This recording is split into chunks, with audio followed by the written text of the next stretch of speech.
15 heures passées de quelques minutes, donc je vous propose de commencer notre conférence. Je me présente, je suis Muriel Glatin du Cercle du Marketing Direct. Alors, le Marketing Direct, c'est un réseau de networking des professionnels du marketing relationnel. Alors, nous avons 1 heure pour parler Big Data. Je vais laisser mes invités se présenter, mais avant cela, juste un petit mot pour vous expliquer comment on compte aborder le sujet. Je ne pense pas vous étonner en vous disant qu'au Cercle, par exemple, tout au long de cette année, que ce soit pendant les ateliers de travail, les conférences, les petits déjeuners que nous avons organisés, à chaque fois, le sujet, donc le terme Big Data était lancé, et quel que soit le sujet. Que ce soit cross-canal, buzz marketing, réseaux sociaux, géolocalisation, à chaque fois on concluait par dire que c'était un beau sujet Big Data. Donc je pense qu'on peut décréter définitivement que 2013, ça sera l'année Big Data. Le sujet est donc posé. Les personnes, les entreprises sont sensibilisées au thème des Big Data. Maintenant, ça pose plein de questions, plein d'interrogations. Il y a quelques jours encore, je suis tombée sur un papier qui présentait une étude du Gartner qui révélait que la majorité des entreprises, alors là en l'occurrence l'étude portait sur des entreprises profil plutôt grandes entreprises au niveau international, donc la majorité d'entre elles avaient initié un projet Big Data. Par contre, aucune d'entre elles ne savait encore exactement pourquoi et quels bénéfices elles en tiraient et elles recherchaient. Alors de mon côté, que ce soit donc au niveau du cercle ou auprès de mes collègues directeurs marketing, je me suis amusée justement à poser la question. Et pour vous, Big Data, si je vous dis Big Data, ça vous évoque quoi ? Et quelles sont les questions que vous posez par rapport à ce thème-là? Donc globalement, j'ai recueilli quelques verbatim. Une application opérationnelle du Big Data, est-ce que tu peux m'en donner une? Est-ce que la Big Data peut véritablement m'aider à développer mon business, mon chiffre d'affaires? Ça coûte combien? Question assez récurrente. Et donc souvent, effectivement, la grande question, c'était d'avoir une vision beaucoup plus claire, concrète, opérationnelle du sujet. Donc, aujourd'hui, on a pris justement donc, le parti de ne pas revenir sur les 3 V, ça vous en avez déjà entendu parler. On ne va pas ressortir aussi les données sur les trilliards de données qui circulent dans la nature. On ne va pas parler technique, on ne va pas parler informatique ni statistique, et on a pris le parti avec donc, mes invités d'aborder le sujet sous un angle beaucoup plus opérationnel, beaucoup plus business, en gros pour les gens du métier du marketing. Voilà, donc je vais déjà laisser mes invités pour un rapide tour de présentation avant de leur laisser chacun la parole. Alors on va commencer par... Bonjour. Bonjour, je suis Christophe Cousin, je dirige une société qui s'appelle Camp de Base et ça fait maintenant quelques années que je travaille dans le domaine de la data, à la fois pour collecter beaucoup de profils et surtout les mettre à disposition de manière assez simple pour des équipes marketing. Et c'est le propos de la société que je dirige aujourd'hui. Et je vais avoir la lourde tâche d'essayer de segmenter, d'organiser un petit peu les big data pour vous cet après-midi avec une infographie qu'on vous distribuera si vous ne l'avez pas encore tout à l'heure.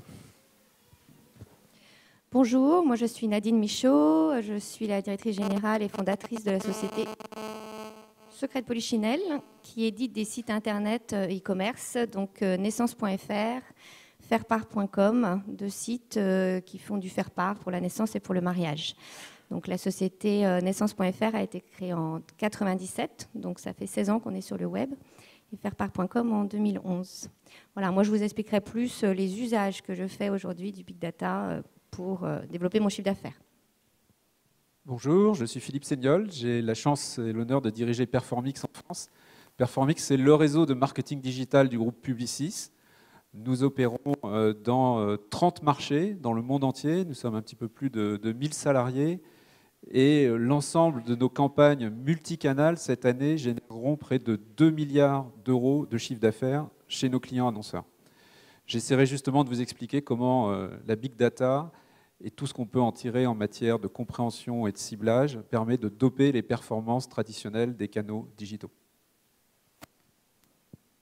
Bonjour, je suis Raphaël Menajowski. Moi, ça fait une quinzaine d'années que je suis dans le web. J'ai créé il y a quelques mois, enfin début d'année, Leverbiz, qui accompagne des annonceurs sur l'analyse de leurs données marketing et derrière la prise de décision dans les optimisations des campagnes. Voilà, on travaille pour les quelques références qui sont indiquées ici.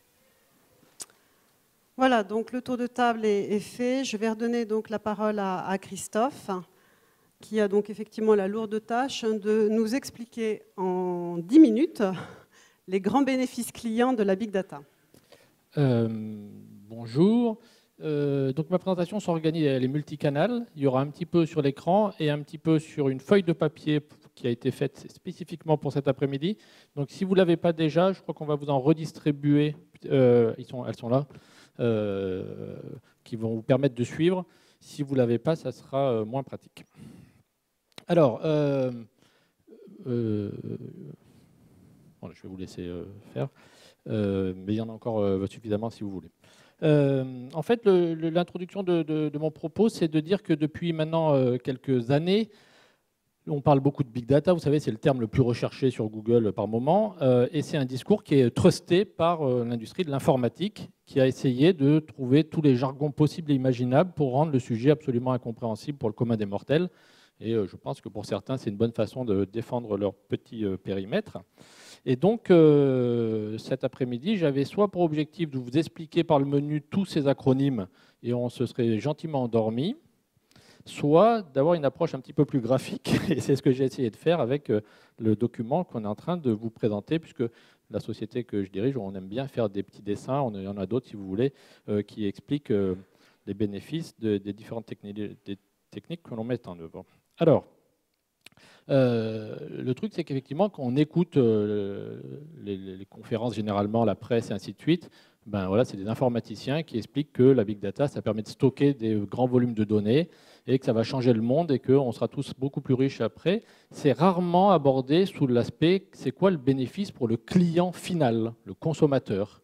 Et puis par là même, c'est quoi le bénéfice pour les gens du marketing, qui à mon sens sont les clients de la big data marketing, sachant que cet après-midi, je vais évoquer avec vous la partie marketing de la big data. Et dans la big data, il y a énormément de choses. Ça permet de faire des études épidémiologiques, je ne sais pas comment on dit, voilà, pharmaceutiques. Ça permet de gérer de la logistique, ça permet de faire plein de choses.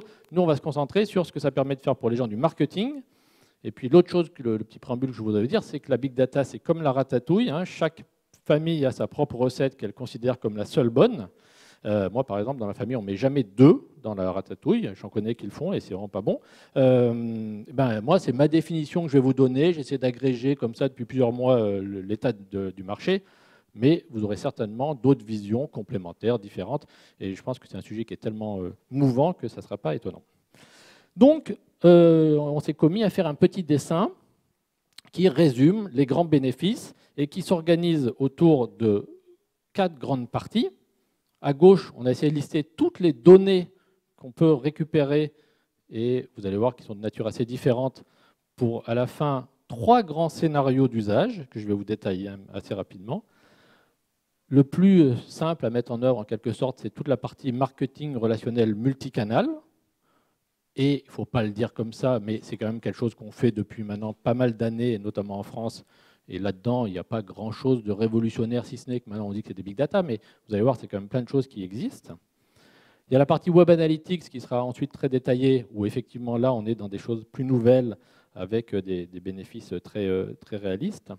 Et puis après, il y a tout le marketing prédictif, où là, les scénarios sont un petit peu plus complexes à identifier pour la majorité des entreprises.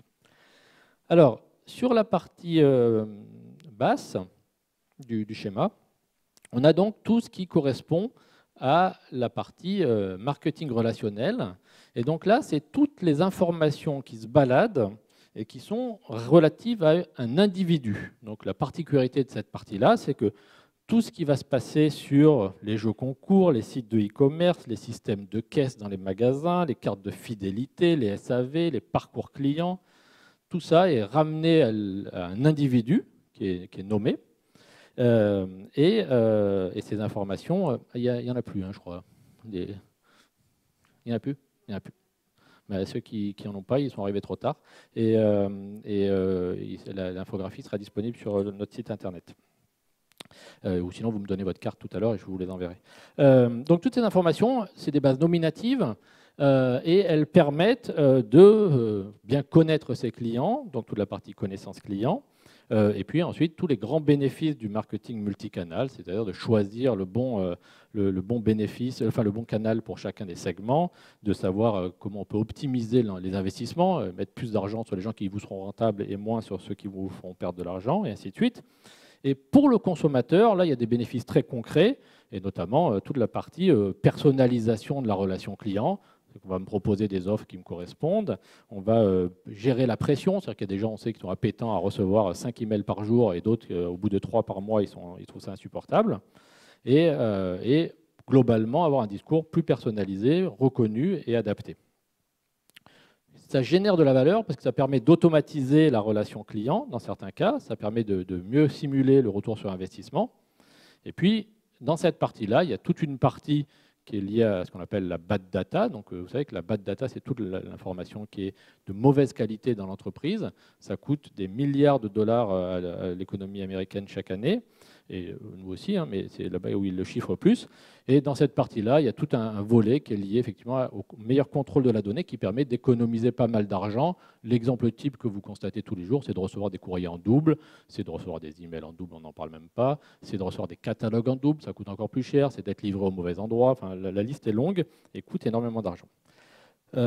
Donc sur cette partie-là, il y a un point qui est assez majeur et qui est assez vrai pour l'ensemble des données, c'est que c'est assez facile à mettre en œuvre. Il y a un retour sur investissement qui est assez facile à mettre en œuvre aussi. Par contre, il y a un vrai souci qui émerge, qui est que les clients, les consommateurs, veulent avoir un contrôle de ce qu'on sait sur eux. Il y a un certain nombre de signaux faibles qui commencent à apparaître, qui disent, voilà, moi je veux bien vous donner des informations, je veux bien vous collecter des informations sur ce que je fais. Par contre, peut-être que je veux à un moment avoir le droit à l'oubli, ce qu'on appelle le désabonnement dans l'email, mais qui est assez peu développé dans les autres canaux. Donc voilà, ça, on est dans des bases nominatives, on n'est pas en temps réel, on collecte des informations, on segmente, on fait du data mining, on fait du marketing multicanal, mais on est rarement dans le temps réel.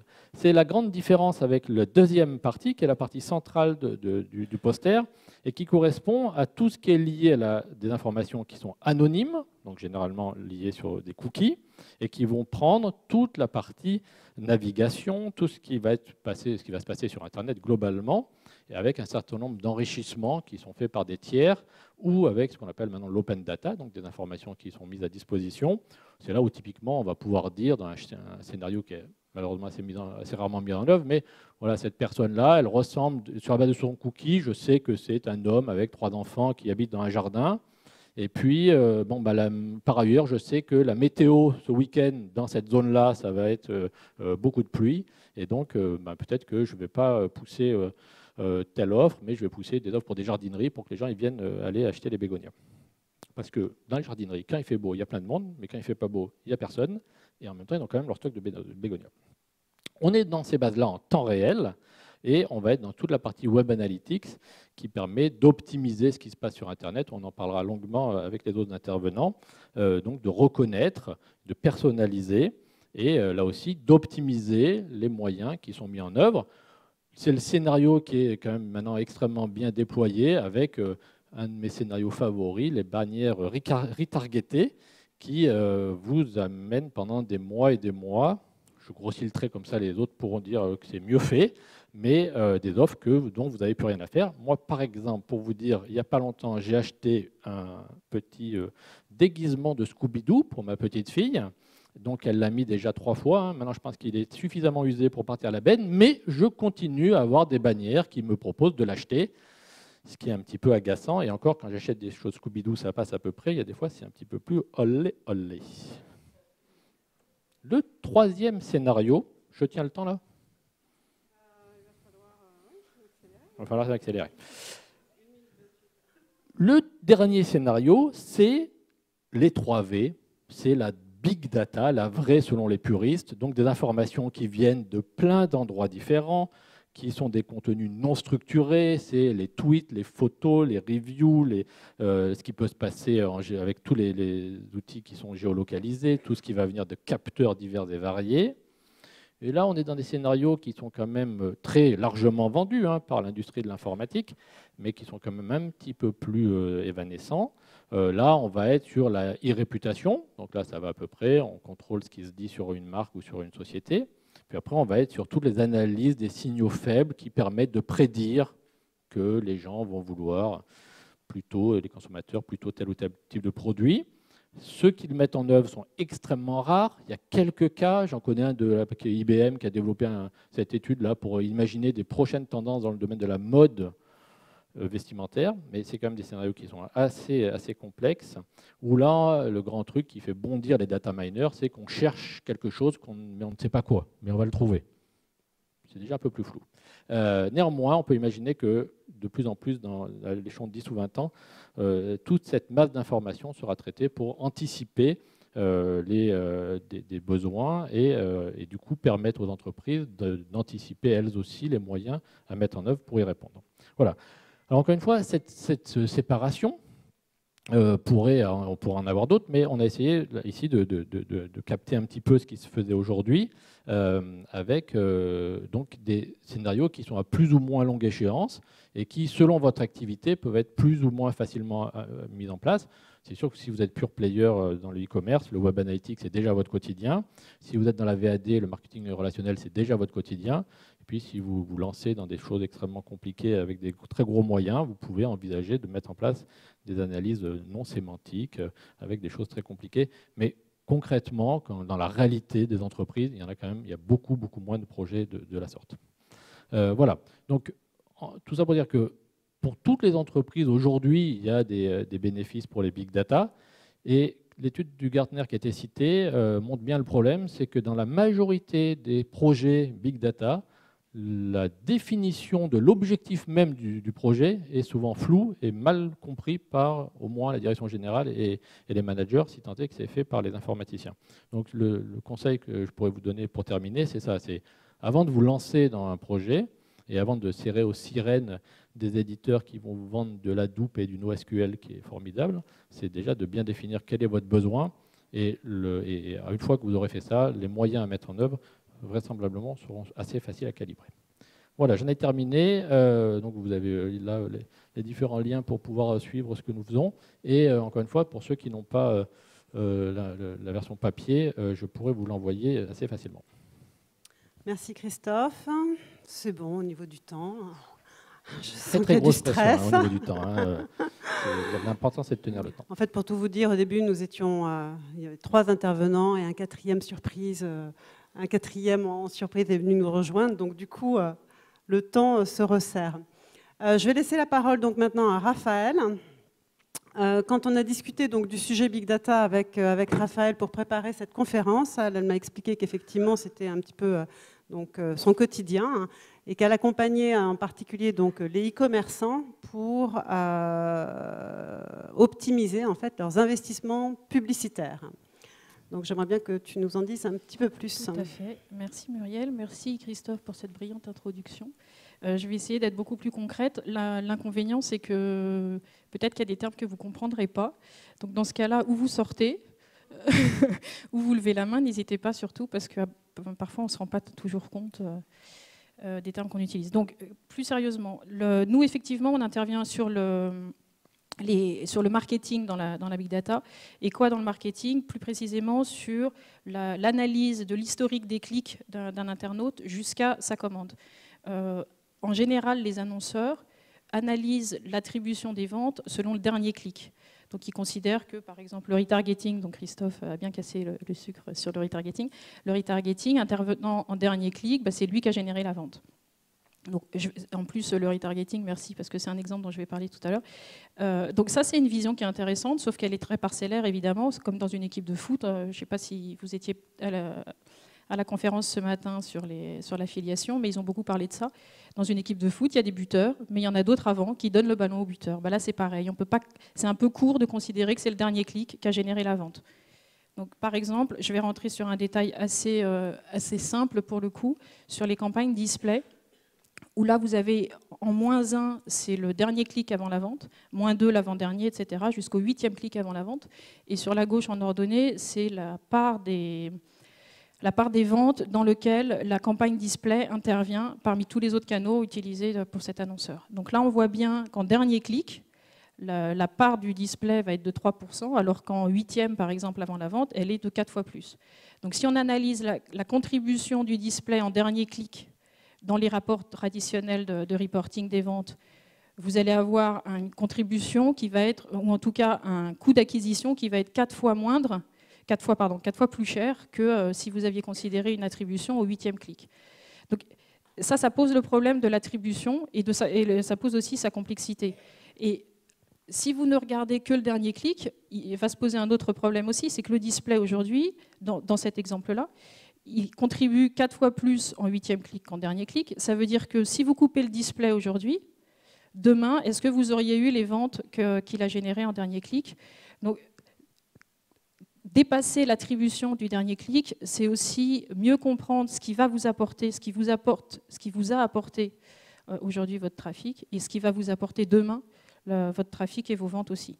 Donc il faut vraiment sortir de cette attribution au dernier clic. Donc, ça, c'est un des exemples de l'attribution et des problèmes que ça pose. Un deuxième exemple un petit peu plus concret, plus compliqué, sur justement le retargeting dont on parlait. Le retargeting, tout le monde dit en a priori que ça vole des cookies aux autres qui ont apporté le trafic en amont. Là, dans cet exemple-là, ce qu'on voit bien, donc encore une fois, -1, -2, etc., c'est les clics avant la vente. La courbe bleu marine, bleu foncé, c'est la courbe du nombre de ventes générées par le retargeting sur cet annonceur. Et on voit bien qu'en dernier clic avant la vente, il y a eu moins de ventes générées par le retargeting qu'en avant-dernier. Donc concrètement, le retargeting s'est fait prendre des ventes lui aussi. Donc première surprise, première a priori balayée, le retargeting s'est fait prendre des ventes lui aussi. Deuxième a priori balayée, quand on regarde la courbe bleu clair, qui elle correspond à la proportion des ventes dans laquelle le retargeting a contribué parmi tous les autres canaux marketing de cet annonceur-là, où de manière pareille, assez générale, on entend sur le marché que le retargeting ne participe pas à l'image de marque et ne fait que prendre encore une fois le trafic généré par les autres canaux. En fait, on se rend compte ici que la contribution du retargeting est assez plate et avant le dernier clic, elle est déjà importante. Et elle est même importante en tout début de parcours, en tout début de réflexion de l'internaute. Donc, analyser la donnée, ça permet de sortir des a priori qu'on peut avoir, ça permet de se prendre des claques de temps en temps, donc ça fait toujours du bien. Et puis surtout, ça donne des vérités qui sont irréfutables. Donc c'est vraiment intéressant et indispensable de se plonger dedans. Et ça permet derrière d'optimiser les investissements en fonction des vrais canaux qui ont contribué à la génération des ventes. Alors là, on a parlé de 2 cas assez simples sur le display et le retargeting, mais en fait, il y a plein de questions qui se posent pour les annonceurs. Là, j'en ai pris quelques-unes qui sont assez classiques, que vous vous posez déjà probablement tous, sur le post-view, sur les cashbackers, sur la marque, sur la cannibalisation entre les leviers. Donc sur tous ces sujets-là, c'est pareil, il faut se plonger dans les données et puis essayer d'analyser et de trouver quelles sont les réelles contributions des différents canaux. L'intérêt, il est business derrière, parce que c'est ça qui va vous permettre d'améliorer tous vos indicateurs sur le taux de transfo, sur le taux d'ouverture des mails, sur la satisfaction client et au final, évidemment, sur le volume et la rentabilité. Alors, comment on fait pour faire tout ça? Il y a différentes étapes. Il y a une étape préliminaire qui est toujours un peu douloureuse pour les marketeurs que nous sommes, c'est le paramétrage de l'outil Analytics. C'est une étape qui est douloureuse parce qu'elle est un peu technique, elle est un peu ardue, mais elle est indispensable. Et une fois que ça c'est fait, alors on peut commencer à se lancer dans les analyses, à commencer à réfléchir à la construction d'une règle d'attribution. Et une fois que tout ça est fait, on peut réfléchir, alors là c'est la partie plaisante du boulot, à la scénarisation des campagnes marketing, à la personnalisation des messages publicitaires. Exemple sur quand on est arrivé au Saint Graal de la personnalisation. Je vais vous faire un cas client juste derrière, mais c'est juste pour vous dire que dans ce cas client, on a pris les données site analytics, donc quelles pages ont été vues par l'annonceur, par l'internaute, quel produit il a vu. les données CRM, quel est le profil de cet internaute chez l'annonceur, est-ce qu'il est client, est-ce qu'il est prospect, est-ce qu'il est inscrit à la newsletter, s'il est client, depuis quand date son dernier achat, voilà, des informations comme ça. Les données Ad Analytics, donc c'est ce dont je parlais avec tout l'historique des clics avant la vente, et les données produits sur les stocks, les prix, les remises. Voilà. Cas client, donc là c'est Brandalais, vous avez à gauche une bannière donc, de retargeting qui est destinée aux anciens clients avec une offre de livraison gratuite. Et puis sur la droite, c'est une offre pour les nouveaux clients, pour les prospects, avec une offre pour la première commande.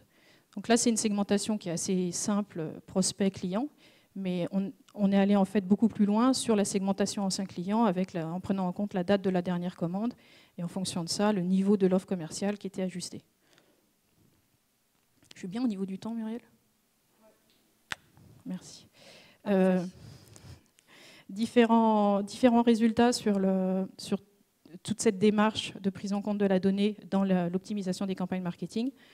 L'exemple qu'on vient de voir sur la personnalisation des bannières, c'est le carré en haut à droite. Je suis désolée, j'ai oublié de le marquer. Donc c'est volume x4, volume de vente x4, volume de nouveaux clients x2 pour des CPA stables. Donc les retombées sont vraiment fortes quand on prend en compte tout ça et qu'on adapte la stratégie et les moyens marketing.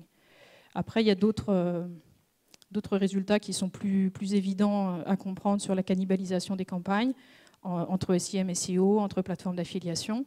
Et puis, il y a un beau résultat sur la règle d'attribution en affiliation, où en travaillant sur les bons affiliés, en développant cela et en minimisant les collaborations avec les autres qui sont plus parasitaires, voilà, on peut diminuer le budget d'un tiers et pour autant continuer à augmenter son chiffre avec une rentabilité en conséquence qui augmente. Et pour conclure, je voulais juste finir sur cette citation du CEO de Rakuten, parce qu'au final, on analyse toute cette donnée dans un objectif business, mais aussi dans un objectif d'expérience client. Plus l'expérience client va être bonne, grâce à cette personnalisation des données, grâce à la scénarisation des campagnes marketing, et plus évidemment, il reviendra et il rachètera chez vous. Voilà, merci beaucoup. Merci Raphaël. Alors là, tu as fait très fort, hein, largement dans les temps. Donc, il va y avoir plus de temps pour Nadine. Donc, Nadine, DG de Secret de Polichinelle, donc, qui dirige plusieurs sites de e-commerce et qui est là pour nous raconter un petit peu la Big Data version e-commerçant, version utilisateur. Alors déjà, une première question, chez Secret de Polichinelle, on parle Big Data ? On ne parle pas de Big Data, on parle client, on parle produit, on parle chiffre d'affaires, comment j'optimise ma relation avec mon client et comment je fais pour vendre plus. Donc le mot Big Data, non, on ne l'utilise pas tel quel. Moi, je vais vous parler des usages dans lesquels j'utilise la Big Data et je vais vous donner des cas concrets puisque j'ai rien à vendre, donc je suis juste là pour illustrer les propos des interlocuteurs qui sont passés avant moi.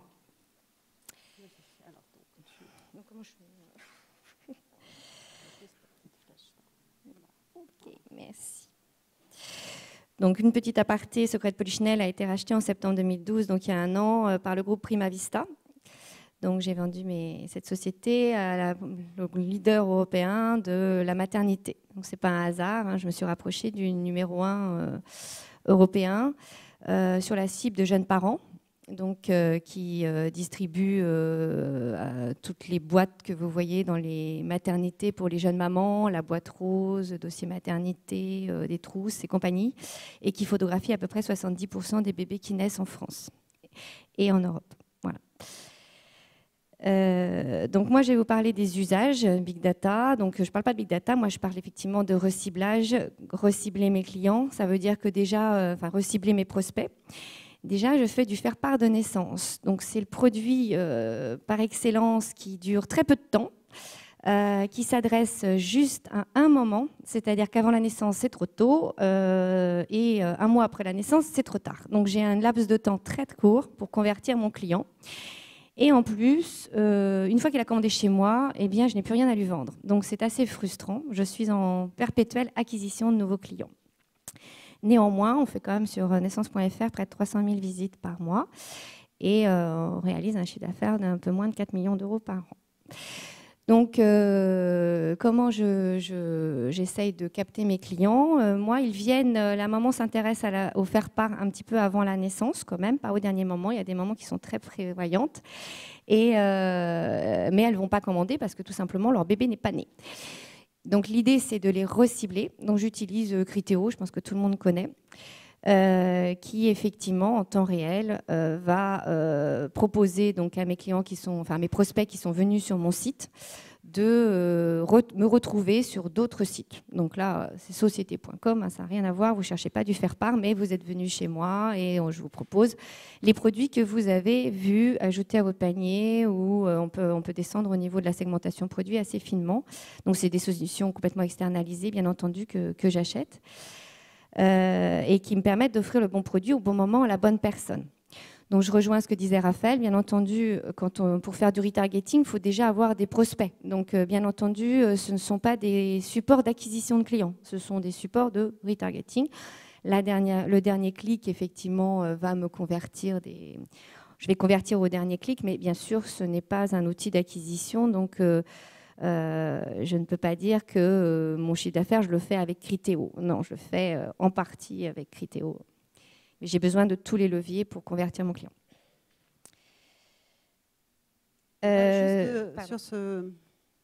Sur cet aspect-là, sans nous révéler des chiffres, ça donne quoi? Par rapport à du display classique, on est très largement au-dessus, c'est-à-dire qu'effectivement, quand vous ciblez votre client, vous allez avoir des taux de conversion qui vont être 2, 3, 4, 5 fois supérieurs. Donc, bien sûr que ce n'est pas du display, plus vous ciblez, plus vous avez un taux de conversion important. Donc, ce sont généralement des leviers très performants avec des coûts par clic faibles et des coûts par acquisition faibles. Mais toujours pareil, le coût par acquisition, il doit être pondéré par rapport aux autres leviers que vous avez dû utiliser.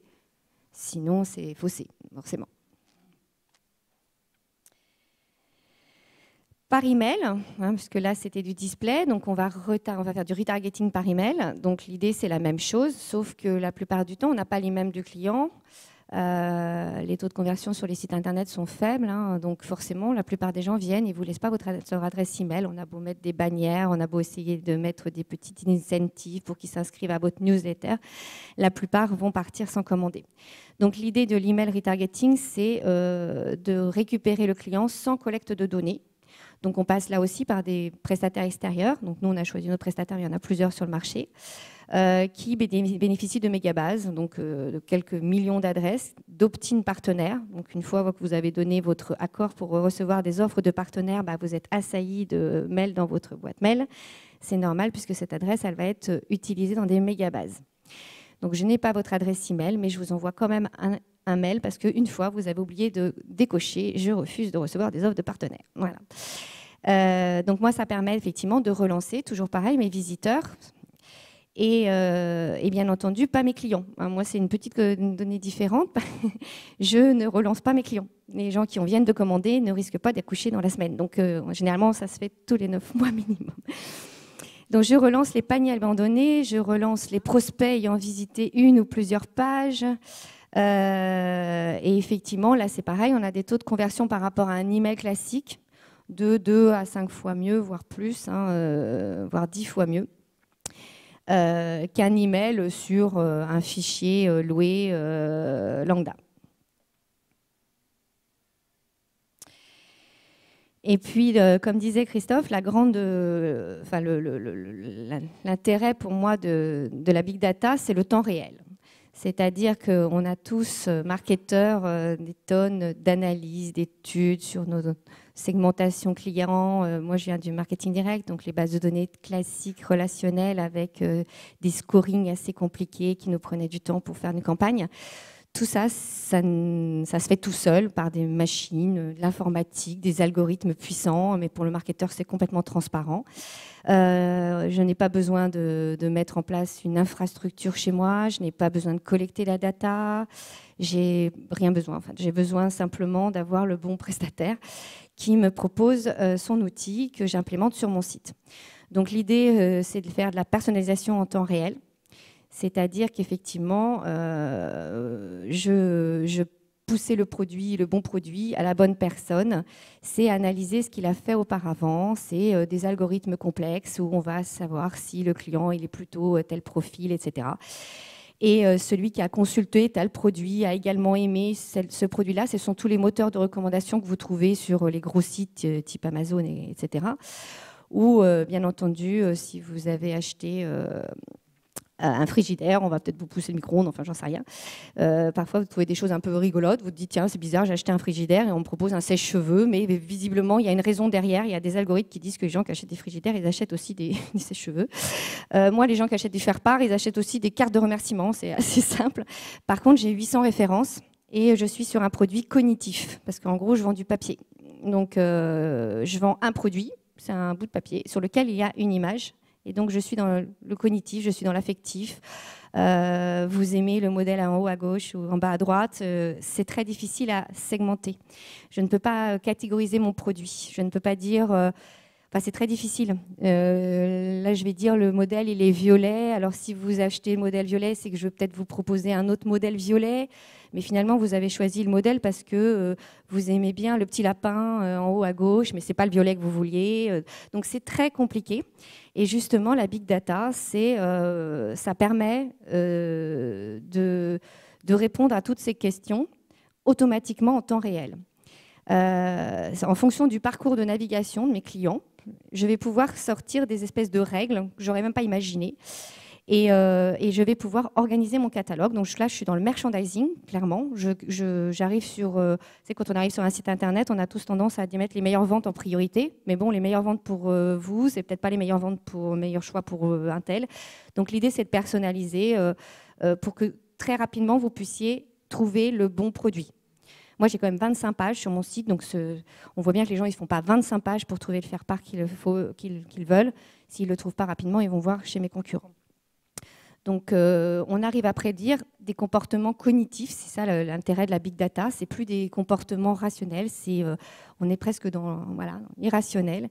Vous vous en rendez pas compte, mais dans le choix d'une image, vous avez raisonné d'une certaine façon. Et bien ça, les big data vont permettre de l'analyser à votre place, ce qui fait gagner quand même beaucoup de temps. C'est bon? Merci à vous. Merci Nadine. Alors, je vais laisser la parole à notre dernier intervenant, Philippe. Donc, je suis l'invité surprise. Voilà, l'invité surprise qui va nous parler. Il n'y a aucun doute là-dessus. Data, techno, maths, mais je vois aussi beaucoup de billets, donc ça c'est plutôt bien. On a parlé ensemble donc de la conférence et tu m'as expliqué que chez Performix, vous aidiez entre autres Bouygues Télécom et Cdiscount à optimiser l'efficacité de leurs opérations digitales. Absolument. Donc effectivement, ce sera 2 cas clients qu'on verra juste derrière. Nadine vous a décrit un peu sa vie de tous les jours d'entrepreneur e-commerce. Et je vais essayer de vous lever le voile sur ce qui se passe dans les agences. En fait, c'est quoi le métier d'une agence aujourd'hui? Évidemment, d'aider ses clients e-commerçants à gérer et générer de la croissance et à gérer au maximum ses coûts, donc d'optimiser son retour sur investissement. Bon, cela étant dit, on a besoin de quoi aujourd'hui pour faire notre métier? En fait, c'est très simple. On a beaucoup parlé de big data, donc je ne vais pas revenir. Il nous faut de la data, il nous faut des technologies, et ce qui est 100% nouveau dans les organisations comme les nôtres, et c'est une généralité chez tous mes concurrents, il nous faut des mathématiciens. Et tout ça, si on travaille bien, si on opère bien, si on exécute bien, on génère de la croissance pour l'ensemble de nos clients. Juste vous donner un chiffre. 15 minutes. 15 minutes, c'est le temps qu'il nous faut aujourd'hui si, à l'instant où je vous parle, toutes les données disponibles sur cette planète venaient à disparaître. C'est le temps qu'il nous faut pour les reconstituer. Pour reconstituer une masse critique de données exploitables pour des e-commerçants, pour des agences de marketing, pour des opérateurs médias. Donc en fait, c'est quoi la data? Ce dont on vient de parler, c'est une source inépuisable. Imaginez un gisement de pétrole qui soit complètement sans fin. C'est-à-dire qu'on aurait de la data à volonté toute notre vie, On verra après ce qui se passera dans des décennies qui viennent, bien évidemment. Et ça vient d'où? Ça vient tout simplement de la consommation média, la consommation des médias digitaux. C'est qu'aujourd'hui, chaque fois que vous faites quelque chose avec votre GPS, chaque fois que vous faites quelque chose avec votre mobile, chaque fois que vous surfez sur Internet, chaque fois que vous allumez votre box et la télé via la box, vous générez de la data. Donc en fait, le métier de l'agence, il a considérablement évolué. On utilise des technologies. Ces technologies, elles nous servent à capter la data. Elles nous servent aussi à gérer nos campagnes. Et on rajoute, en général, pour décupler l'effet des technologies et le travail de nos équipes, on rajoute de l'algorithmie. On en a beaucoup parlé. Et l'algorithmie, c'est vraiment une des conséquences majeures opérationnelles de l'exploitation des big data.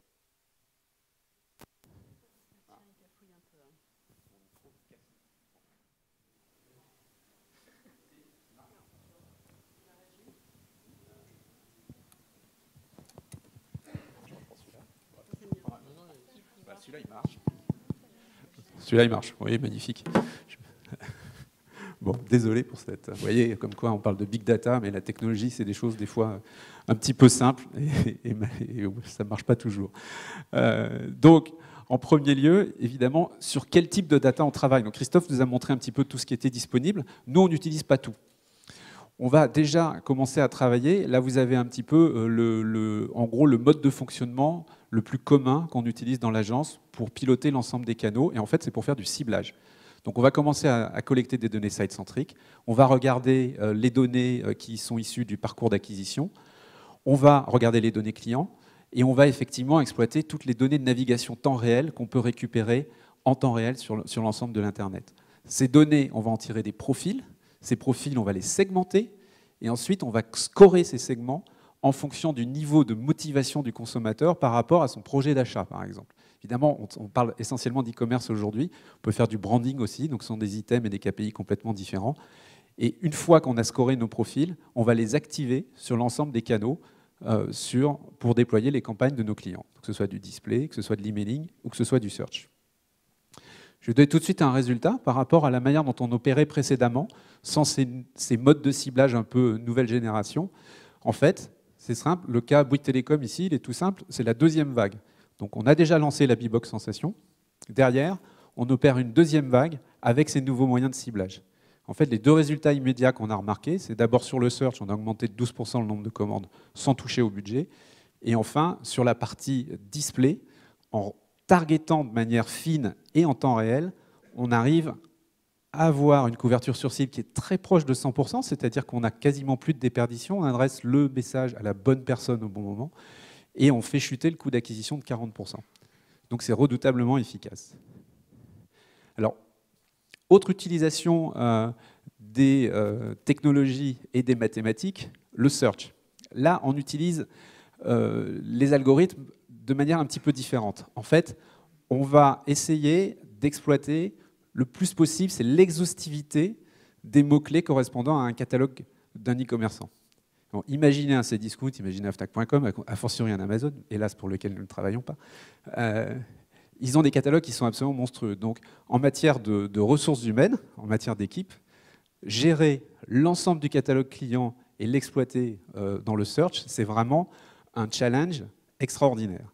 Donc, on fait des algorithmes qui vont nous permettre d'aider nos équipes à gérer de manière semi-automatisée l'ensemble des références, l'ensemble du catalogue d'un annonceur, en utilisant évidemment les outils de gestion de campagne que vous connaissez tous. On a mis quelques-uns des plus célèbres ici. Et le résultat, c'est que en fait, ça marche. C'est-à-dire qu'on est capable aujourd'hui, on l'a fait pour Cdiscount.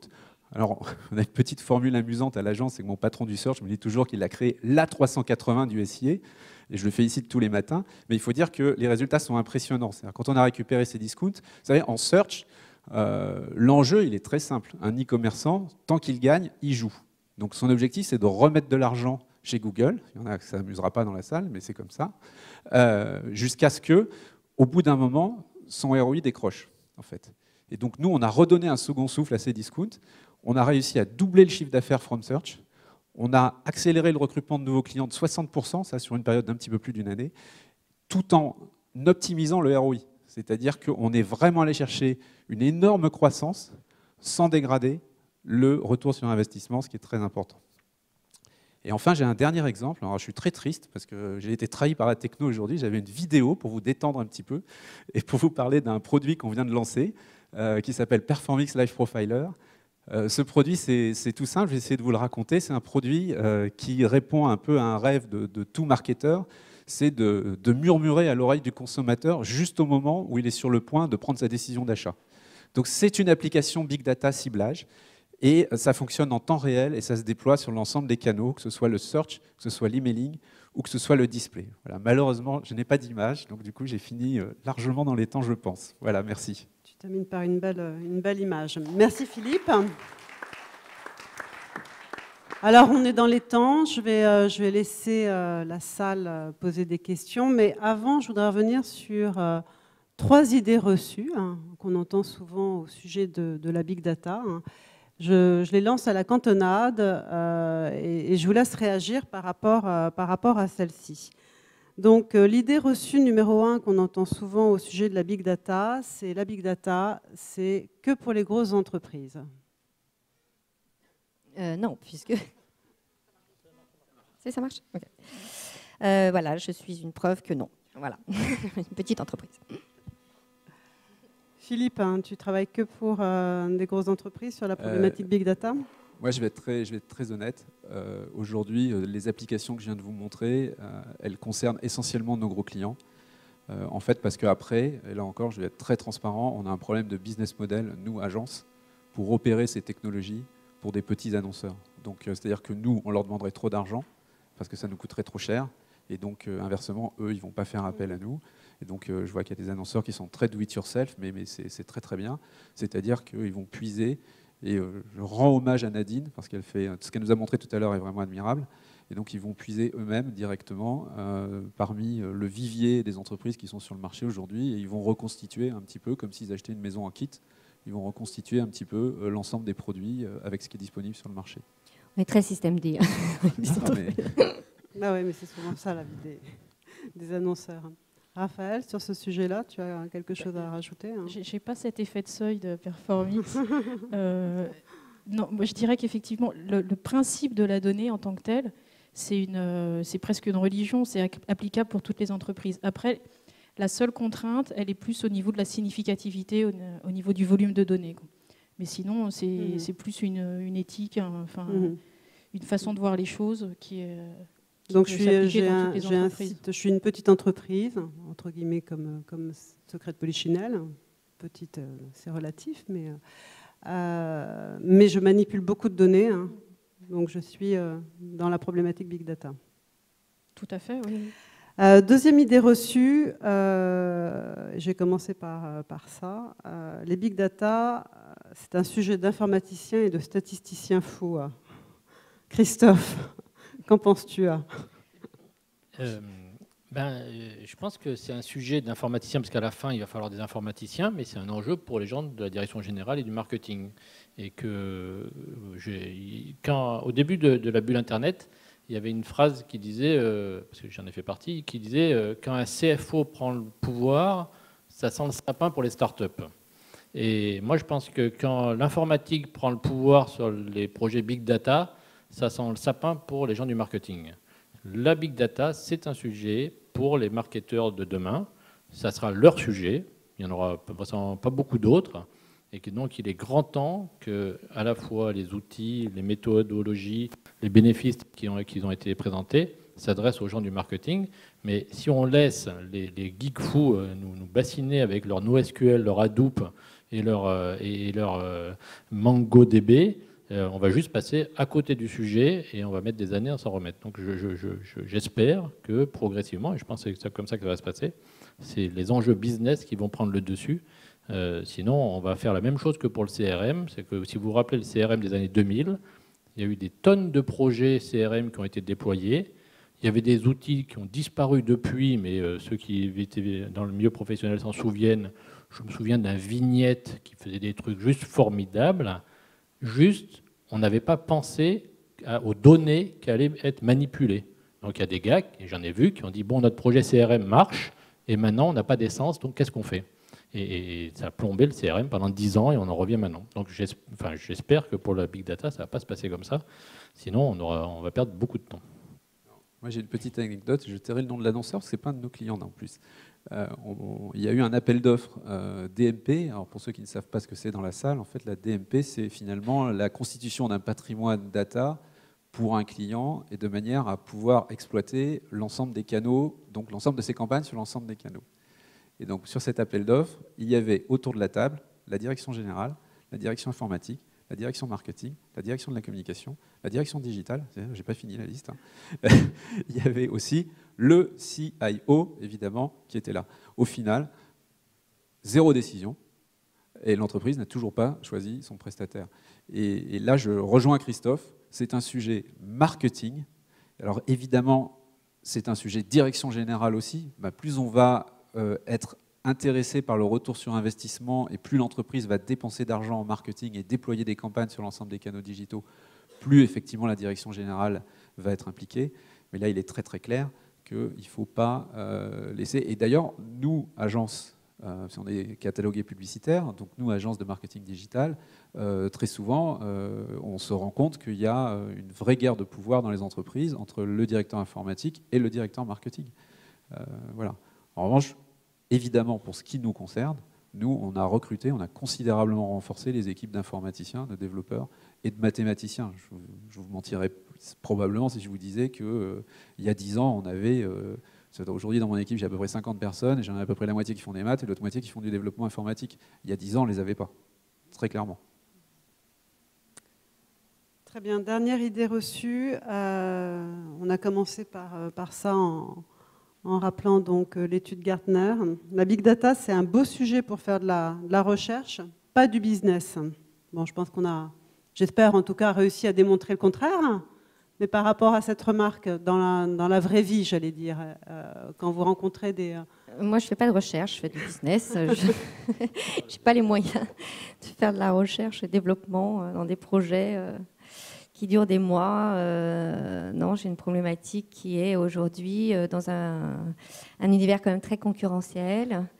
Comment je m'adresse à mon client? On dit toujours Internet, ça a supprimé la notion d'espace et de temps.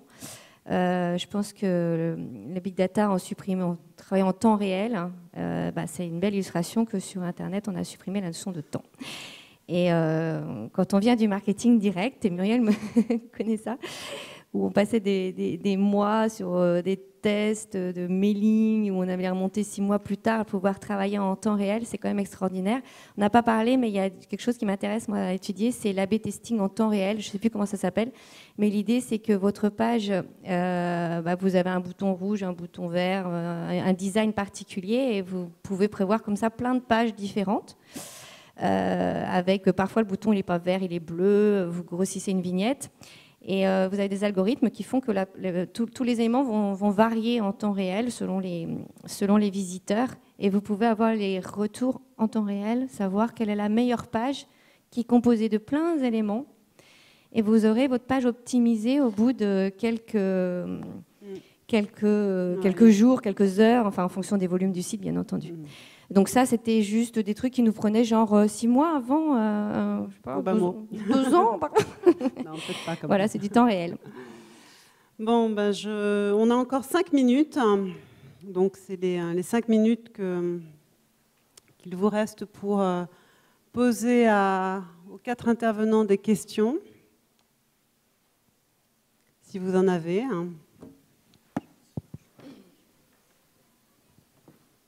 Y a-t-il des questions dans la salle?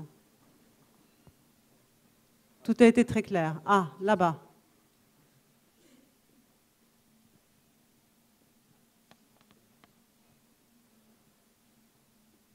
Merci, bonjour. Je suis dans les médias.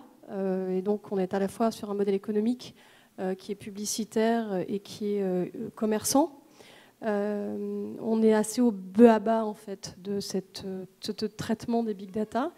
Je voudrais savoir en fait quels sont les conseils que vous donneriez en termes d'étapes pour arriver en fait de manière très pragmatique à mettre en œuvre justement une réflexion et puis un plan d'action derrière adapté à nos besoins, parce qu'on n'est pas e-commerçant structurellement, mais mais tout ce qui est dit ici est extrêmement important. Si on n'en prenait que 3% ou 10%, on progresserait énormément. Donc voilà, quelle serait pas à pas la manière de se mettre en mouvement sur ce sujet? Merci beaucoup. Il y a un écran qui nous sépare, mais je vais essayer quand même de vous voir. Alors, le premier conseil, vous pouvez prendre, il y a une deuxième infographie qui répond à cette question-là, qui est là. Et il y en a encore plein en stock. Et sinon, parce que tout à l'heure, on a vu, en fait, c'est un problème, la data, c'est un problème de psychothérapie dans l'entreprise. Parce qu'en gros, il y a une grande bataille entre le directeur informatique, le directeur de la com, du marketing et tout ça. Et moi, en rigolant, je dis souvent que je suis psychothérapeute pour directeur informatique et directeur marketing. Je leur dis, voilà, vous vous entendez pas bien, mais il va falloir quand même, pour le bien des enfants, que vous arriviez à vous communiquer, quoi. Donc, c'est pas qu'une boutade. Je pense que le premier conseil, et le conseil que je donne toujours dans ces cas-là, c'est réunissez les gens autour d'une table, idéalement, ou faites appel à un conseil extérieur pour définir la vision cible vers où vous devez aller. Une fois que vous avez fait ça, 50 boulots est réalisé. Et souvent, le gros problème qu'on constate, c'est que parce que chacun a vu la big data selon son prisme, et sans jeu de mots avec les Américains, mais selon si c'était un informaticien, si c'était un gars de la DG, un financier, même le directeur juridique, parce que personne ne converge sur la même vision, il n'y a absolument pas de mise en commun de l'énergie. Et du coup, ça devient très compliqué à mettre en œuvre. Et le deuxième point que je peux préciser, c'est que cette vision cible, c'est bien sûr une vision data. Quelles sont les données dont vous allez manipuler? Vers comment vous allez les exploiter? Avec un RTB, avec vos displays, avec des études, avec tout ça. Mais il y a plein d'autres dimensions qu'il faut prendre en compte. L'impact que ça a sur l'organisation, vous n'allez pas travailler de la même façon, que ça a sur les RH, vous n'allez pas recruter les mêmes personnes, que ça a sur les process, vous n'allez pas travailler de la même façon.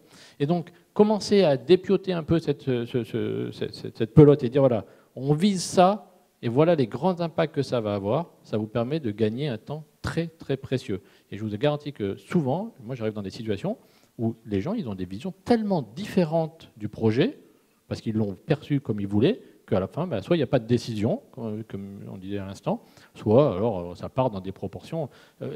Moi, mon quotidien, c'est des besoins exprimés clairement de la part du marketing qui se transforment en un truc pharaonique, coûteux et qui ne débouche pas parce qu'il n'y a pas eu convergence de la vision.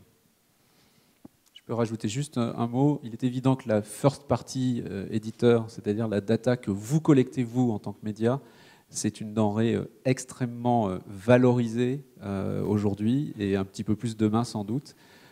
Simplement, j'ai juste un conseil à vous donner. Avant de la donner en exploitation à n'importe qui, il faut vraiment réfléchir. Et je rejoins ce qu'a dit Christophe. Il est urgent de prendre son temps pour regarder quel est le business model pour un éditeur et derrière, comment il va en tirer parti, lui, pour sa propre vente publicitaire et comment il va la mettre à disposition sur le marché. Et là, il y avait des gros enjeux et le marché n'est pas du tout organisé aujourd'hui. Les ad exchange, c'est des choses qui sont relativement stabilisées à l'heure actuelle. En fait, c'est une vue de l'esprit. C'est absolument pas le cas. Le marché, il démarre et on ne sait pas vraiment vers où ça va tendre, mais en tout cas, voilà, il va encore se passer beaucoup de choses. Voilà, il est 16h. Nous avons donc respecté le timing. Je suis désolée pour les autres questions. Ce que je vous invite à faire, en fait, c'est à venir rencontrer nos intervenants et leur poser toutes les questions que vous n'avez pas eu le temps d'adresser. Merci.